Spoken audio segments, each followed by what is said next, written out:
Kami hormati Regu S012 akan menyampaikan syarahan yang berjudul Penguatan Moderasi Beragama melalui platform digital dalam mengimplementasikan Islam rahmatan lil alamin.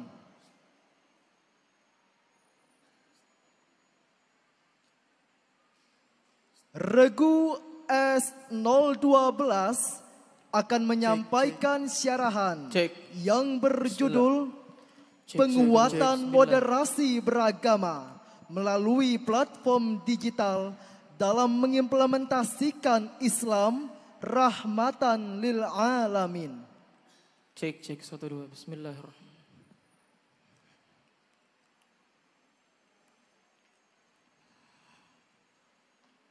Assalamualaikum warahmatullahi wabarakatuh. Alhamdulillahilladzi kana bi'ibadihi khabiran basira. Tabarakalladzi ja'ala fis samai burujan wa ja'ala fiha sirajan wa qamaran munira. Asyhadu an la ilaha illallah wa asyhadu anna Muhammadan abduhu wa rasuluh. La nabiyya wa la rasula ba'dah, amma ba'd. Dewan Hakim yang arif dan bijaksana, hadirin sebangsa setanah air, apakah sehat semuanya? Alhamdulillah, semoga kita senantiasa dalam naungan rahmat dan ridho Allah subhanahu wa ta'ala. Amin ya rabbal alamin.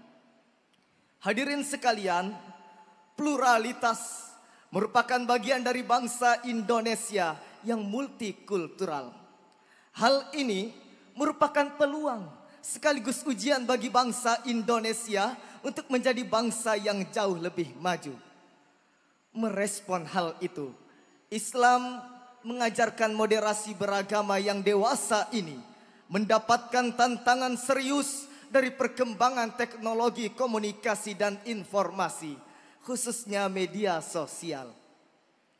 Sisi positif yang diberikan media sosial membuat manusia memiliki akses kemudahan dan percepatan dalam berkomunikasi serta mendapatkan informasi. Namun di sisi yang lain hadirin, dampak negatif tidak dapat dihindarkan. Kita bisa melihat fenomena dunia maya saat ini. Betapa mudah hoax, caci maki, hingga sumpah serapah untuk saling menjatuhkan terjadi antara sesama umat beragama dan sesama anak bangsa. Pada tahun 2024 ini, riset yang dilakukan oleh Monash University dan Aliansi Jurnalis Independen Indonesia mengatakan bahwa ada sekitar 182.000 lebih unggahan yang berisikan kasus kebencian di media sosial.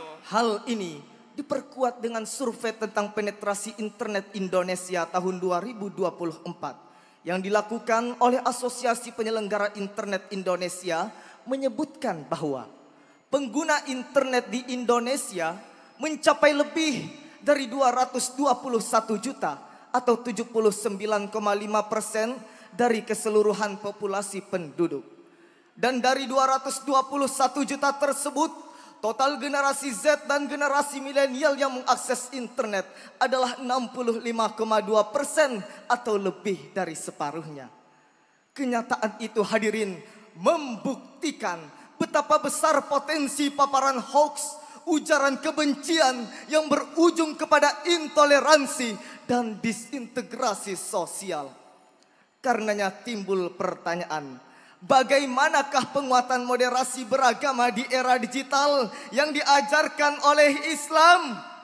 Untuk itu hadirin, kami berdiri saat ini bertiga saling mengisi, bekerja sama untuk mengurai kalam ilahi, merangkai kata dengan berbagai diksi, mengemas syarhil Quran dengan tema terkini yang berjudul penguatan moderasi beragama melalui platform digital dalam mengimplementasikan Islam rahmatan lil alamin.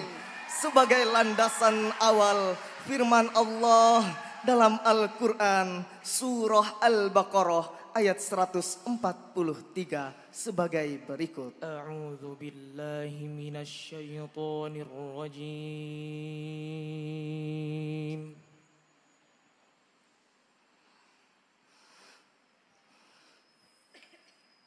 Bismillahirrahmanirrahim.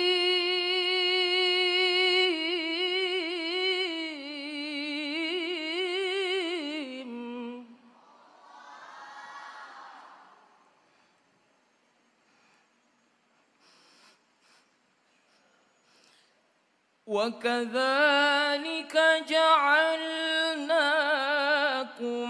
أُمَّةً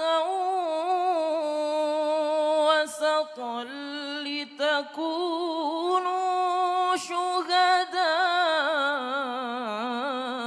عَلَى النَّاسِ.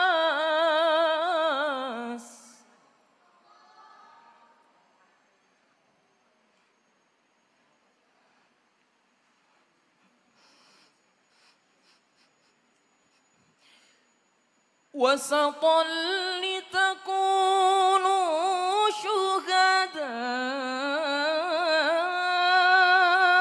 على الناس ويكون الرسول عليكم شهيدا. Aku berlindung kepada Allah dari godaan setan yang terkutuk.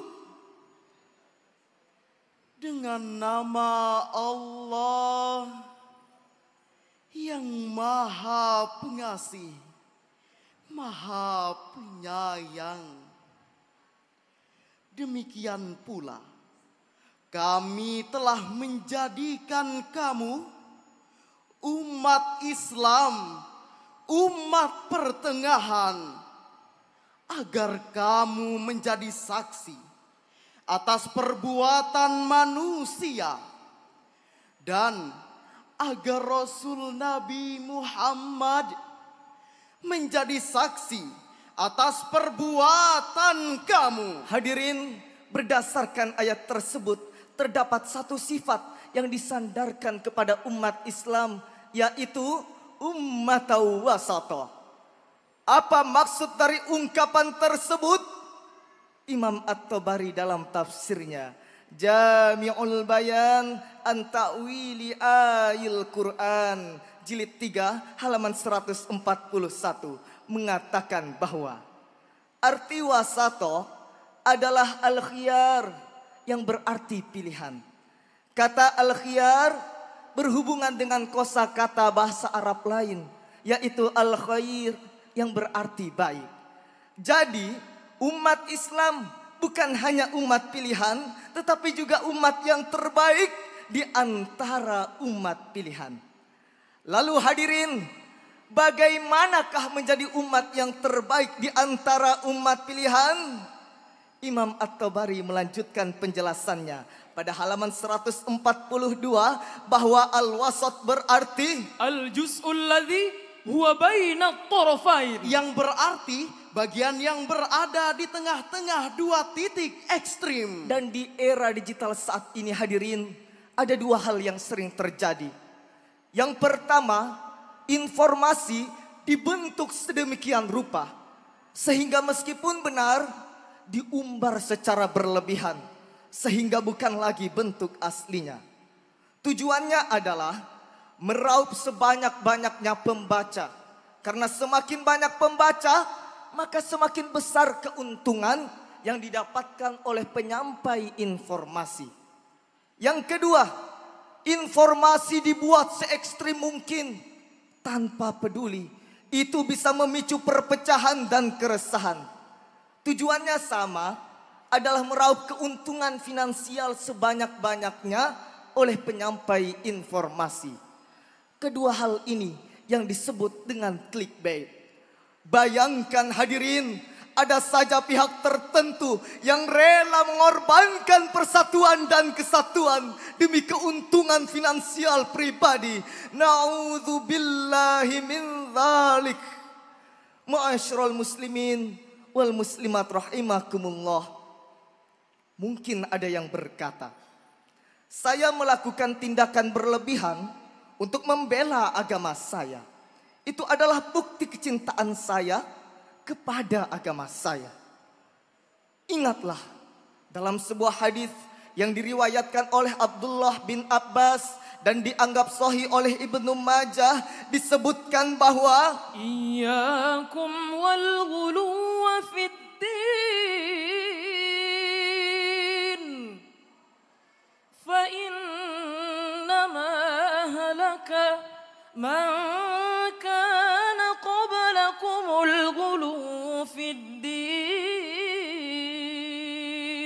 Hindarkanlah sikap melampaui batas dalam beragama, karena sesungguhnya orang-orang sebelum kamu telah binasa karena berlebihan dalam beragama. Profesor Dr. Yusuf Al-Qaradawi dalam kitabnya As-Sahwatul Islamiyah Bainal Juhud wat Tatarruf, ada 6 tanda sikap berlebihan dalam beragama.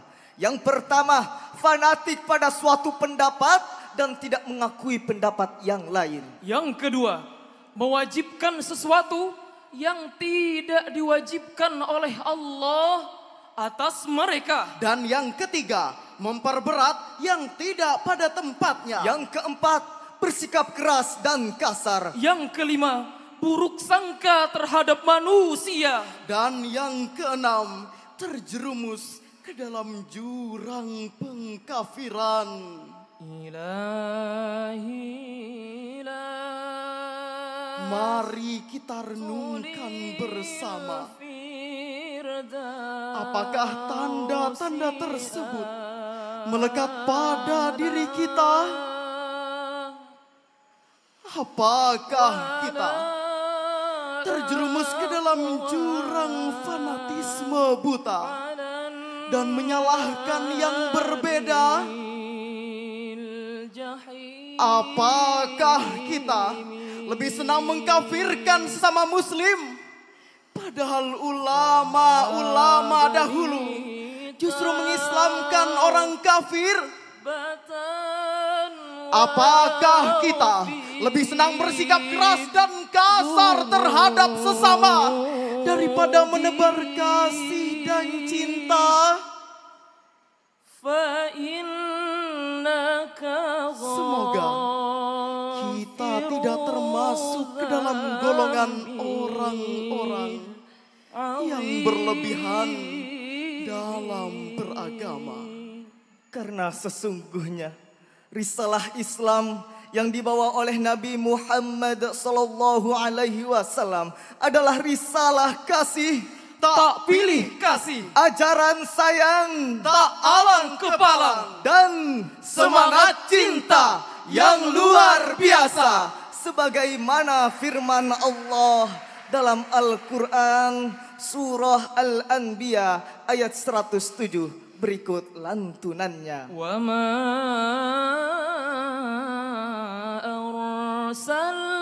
arsalnaka illa rahmatan lil alamin.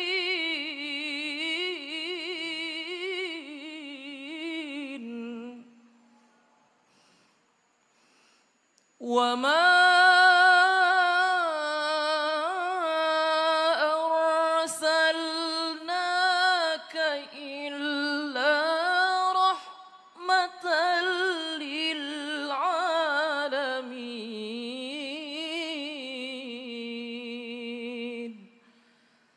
Sadaqallahul azim. Kami tidak mengutus engkau Nabi Muhammad kecuali sebagai rahmat bagi seluruh alam. Maha benar Allah yang maha agung atas segala firman-Nya. Buya Hamka dalam karya besarnya Tafsir Al-Azhar jilid 6 halaman 4650 menjelaskan bahwa bentuk rahmat yang dibawa oleh Nabi Muhammad sallallahu alaihi wasallam adalah keseimbangan ajaran Islam antara jasmani dan rohani. Bukan demi kesenangan rohani, jasmani diabaikan. Bahkan bukan karena alasan ukhrawi yang duniawi dikorbankan. Penafsiran berbeda, tapi semakin memperkuat Islam sebagai agama rahmah adalah sebagaimana yang disebutkan oleh Abu Laits As-Samarqandi dalam tafsirnya Bahrul Ulum jilid 2 halaman 445, bahwa rahmat Islam bukan hanya untuk manusia, tetapi juga jin. Bahkan manusia bukan hanya yang mukmin, tetapi juga yang kafir. Hadirin, penguatan pesan-pesan moderasi beragama saat ini harus banyak disuarakan di media sosial. Kita harus mengambil peran penting dalam kampanye moderasi beragama dengan pengemasan pesan yang menarik dan penuh warna di berbagai platform digital seperti TikTok, YouTube, podcast, blog, Instagram, dan lain sebagainya. Lantas, bagaimanakah menerapkan semangat keberagamaan yang moderat? Muhammad Quraish Shihab dalam bukunya Wasatiyah, Wawasan Islam tentang Moderasi Beragama, yang diterbitkan oleh Lentera Hati tahun 2019 memberikan langkah-langkah sebagai berikut. Yang pertama, dengan meningkatkan pengetahuan dan pemahaman yang benar seputar ajaran Islam. Yang kedua, dengan pengendalian emosi. Dan yang ketiga, dengan kewaspadaan dan kehati-hatian. Kehati-hatian itu penting untuk ditanamkan. Perkuat fitur verifikasi dan label informasi oleh sumber yang kredibel di media sosial. Sebab godaan setan untuk mengajak manusia keluar dari sikap moderat selalu datang dari berbagai arah. Sehingga waspadalah, waspadalah, waspadalah. Saudara, seiman, sekeyakinan, sebangsa, satu cita, satu asa. Dari syarahan ini dapat disimpulkan bahwa semangat moderasi dalam beragama merupakan hal penting di tengah suasana genting dan menjadi strategi kebudayaan dalam merawat keindonesiaan. Sehingga moderasi menjadi jalan terbaik untuk menyeimbangkan, meneguhkan, dan menyebarkan ajaran Islam yang rahmatan lil alamin bagi sesama dan antar umat beragama. Dengan menggunakan dan memanfaatkan platform digital sebagai sarana interaksi dan komunikasi yang adaptif saat ini. Sebagai penutup, mari kita sikapi dan hiasi keragaman di Indonesia dengan indah dan bijaksana, dengan lebih mementingkan introspeksi, bukan menghakimi, dengan mengedepankan toleransi, bukan arogansi, serta tetap mawas diri, bukan jaga gengsi. Setuju hadirin? Marilah bersama merawat keberagaman. Ciptakan bersama suasana perdamaian. Hormat menghormati dan saling toleransi. Cukup sampai di sini. Sekian terima kasih. Sekian terima kasih. Wabillahi taufik wal hidayah. Wassalamualaikum warahmatullahi wabarakatuh.